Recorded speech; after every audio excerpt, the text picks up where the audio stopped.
नमस्कार, India news के Facebook live में आपका स्वागत है। आज बात होगी चुनावों की। चुनावों की बात इसलिए भी जरूरी है क्योंकि देश के प्रधानमंत्री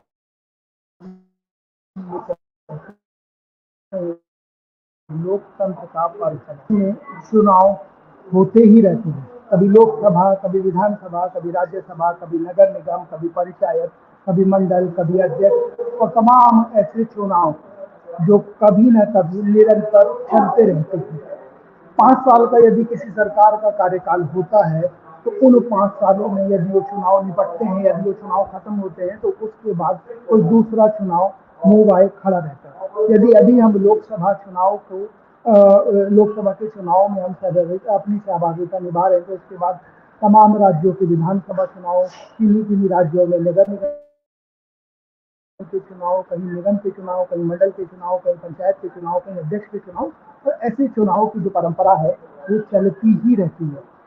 भारत में चुनाव को लेकर जिस तरीके का पर्व मनाया जाता है ये कहा जाता है कि लोकतंत्र का पर्व है। तो लोकतंत्र का पर्व इसीलिए कहा जाता है, वो चर्चा इसीलिए की जाती है क्योंकि भारत में चुनाव को लेकर समय सीमा तय नहीं है।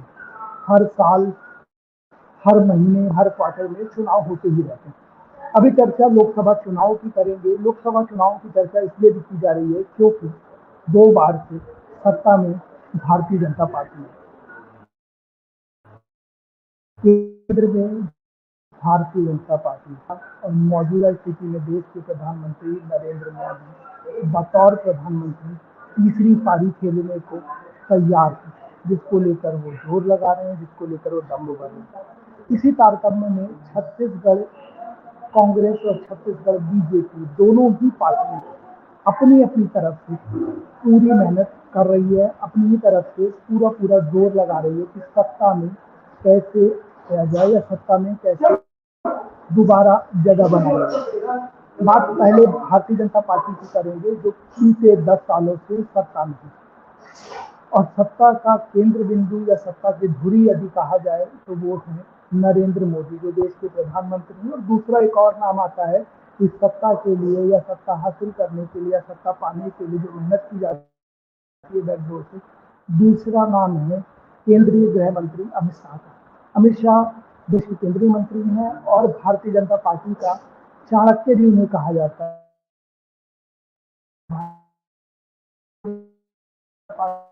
चाणक्य सबसे इन 5 राज्यों में छत्तीसगढ़ जहाँ पे मौजूद है, छत्तीसगढ़ में विधानसभा का जो चुनाव हुआ उस विधानसभा के चुनाव में भारतीय जनता पार्टी सरकार बनाने की स्थिति में नहीं थी।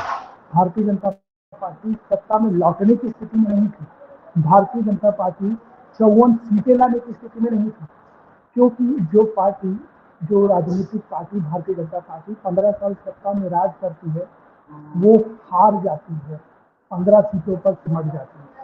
और कांग्रेस जो 15 सालों का वनवास काट रही थी वो 71 सीटें लेके आती है जो आज तक का रिकॉर्ड है छत्तीसगढ़ की राजनीति में।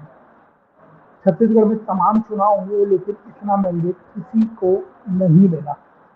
वो मैंडेट मिला तो कांग्रेस को मिला 71 सीटों का।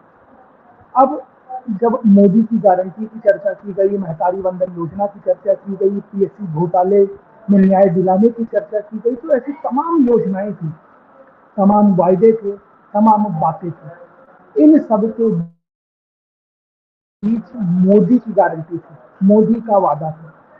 मोदी जिस तरीके से रायपुर राजधानी में बयान देते हैं, मंच से भाषण देते हैं, उससे उस दिन ये लकीर खिंच गई, ये बात स्पष्ट हो गई कि भारतीय जनता पार्टी सत्ता में लौट रही है, भारतीय जनता पार्टी सत्ता में वापसी कर रही है। और छत्तीसगढ़ इसका एक सबसे बड़ा उदाहरण था कि जहां पर भारतीय जनता पार्टी के नेता और भारतीय जनता पार्टी स्वयं खुद को हाशिए पर खड़ा देख रही थी, वो भारतीय जनता पार्टी सरकार में आती है, वो भारतीय जनता पार्टी सत्ता में रिपीट होती है और 15 साल सत्ता चलाने के बाद 5 सालों का वनवास खत्म होता है और दोबारा सत्ता आती है। अब चर्चा है लोकसभा के चुनाव की।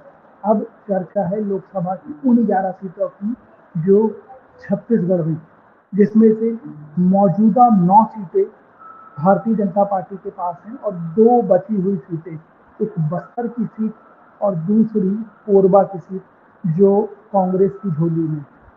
कोरबा से सांसद ज्योत्सना महंत हैं जो जयरामदास महंत की पत्नी है, और दूसरी सीट बस्तर से दीपक बैज हैं जो प्रदेश अध्यक्ष हैं। कोरबा की जो सीट है उसको रिटेन कर दिया गया है, वहां से ज्योत्सना महंत को दोबारा टिकट दे दिया गया है, और दीपक बैज जो प्रदेश अध्यक्ष हैं उनका टिकट काट दिया गया। वहां से टिकट दिया गया छत्तीसगढ़ के लालू प्रसाद यादव को, यानी कवासी लखमा को, और जो उनका निक नेम है दादी, उनको, कोंटा से विधायक हैं, उनको इस बार लोकसभा में कांग्रेस ने प्रत्याशी बनाया है। ये बहुत चौंकाने वाला सवाल इसलिए भी है, चौंकाने वाला ये सीट इसलिए भी रही क्योंकि दीपक बैज मौजूदा सांसद है, उनको रिटेन नहीं किया गया। कवासी लखमा के बेटे वो अपने लिए लॉबिंग कर रहे थे, हरीश कवासी, उनको भी टिकट नहीं दिया गया। एक और नाम तैर रहा था, पूर्व प्रदेश अध्यक्ष, पूर्व मंत्री, हालांकि 2 महीने के लिए मंत्री बने थे, मोहन मरकाम, उनको भी टिकट नहीं दिया गया। टिकट दिया गया 6 बार के विधायक कोंटा की सीट से कवासी लखमा को। चुनावी मैदान में है, देर आए दुरुस्त आए, टिकट का बंटवारा बहुत ले दे के हुआ। इसके इतर भारतीय जनता पार्टी ने एक ही बार में 11 की 11 सीटों पर ऐलान कर दिया। इस ऐलान में एक नाम ऐसा था जो नाम था रायपुर दक्षिण से विधायक और विष्णुदेव साय सरकार में मंत्री ब्रजमोहन अग्रवाल। उनको रायपुर से प्रत्याशी बनाया गया, और रायपुर से प्रत्याशी बनाए जाने के बाद तमाम तरह की अटकलें, तमाम तरह के सवाल खड़े होने लगे कि ब्रजमोहन अग्रवाल को रिटायरमेंट दे दिया गया, ब्रजमोहन अग्रवाल को राजनीति से संन्यास देने की तैयारी, ऐसे तमाम सवाल थे।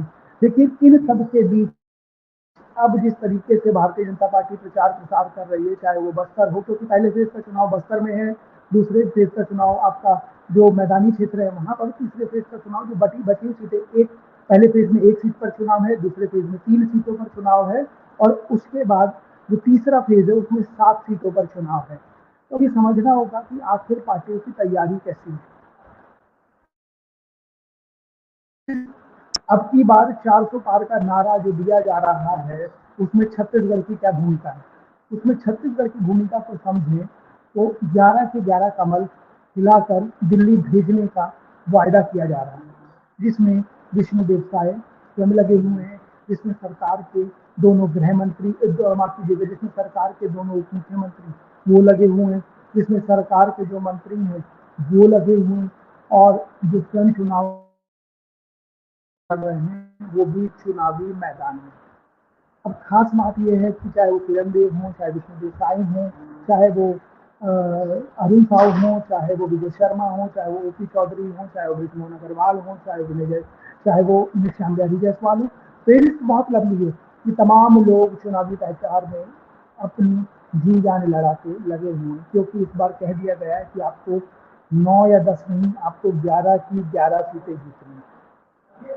और जब 11 की 11 सीटें जीतने की चर्चा है तो एक बात स्पष्ट हो गई है कि इस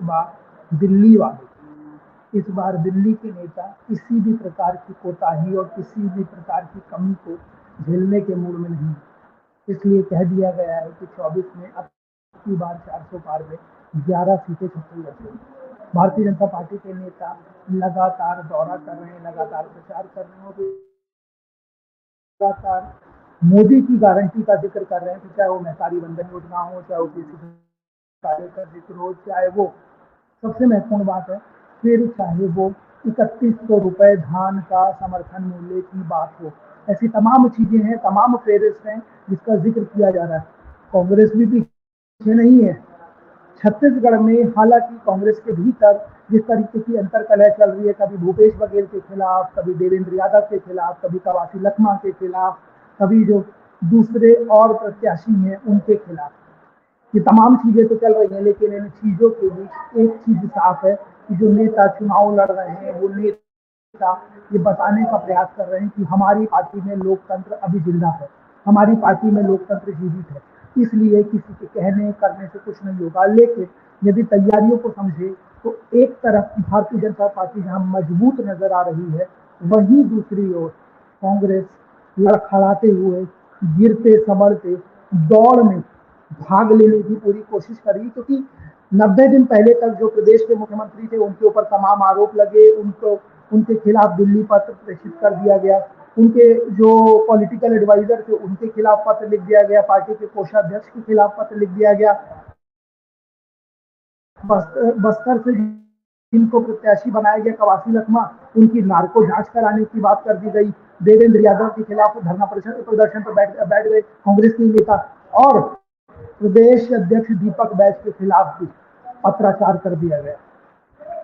अब जो कांग्रेस अंतर्कलह से जूझ रही है, जिस कांग्रेस के अंदर सब कुछ टूट गया है, सब कुछ बिखर गया है, उसके लिए पहली प्राथमिकता तो स्वयं को संगठित करके चुनाव लड़ने की है। रिजल्ट क्या आएगा ये तो भविष्य की गर्त में, लेकिन इसके ऊपर भारतीय जनता पार्टी जिस तेजी से, जिस मजबूती से चल रही है, उसने एक बात साफ कर दी है कि दिल्ली ने जो टारगेट दिया है 11 कमल से लाने का, उसमें कितनी सीटें आएंगी ये तो जनता जनार्दन तय करेगी। लेकिन एक बात साफ हो गई है कि जितनी सीटें 2019 के लोकसभा चुनाव में थी, उतनी सीटें तो कहीं नहीं गई। हालांकि कुछ सीटों पर टक्कर जरूर है, लेकिन कांग्रेसी अपने नेता में लगे हैं। उससे एक बात साफ हो गई है कि कांग्रेस की राह तो इतनी आसान नहीं है। भारतीय जनता पार्टी कितनी सीटें ज्यादा से ज्यादा ला सकती है, भारतीय जनता पार्टी इस पर ही फोकस है। फिलहाल के लिए इतना ही। नमस्कार।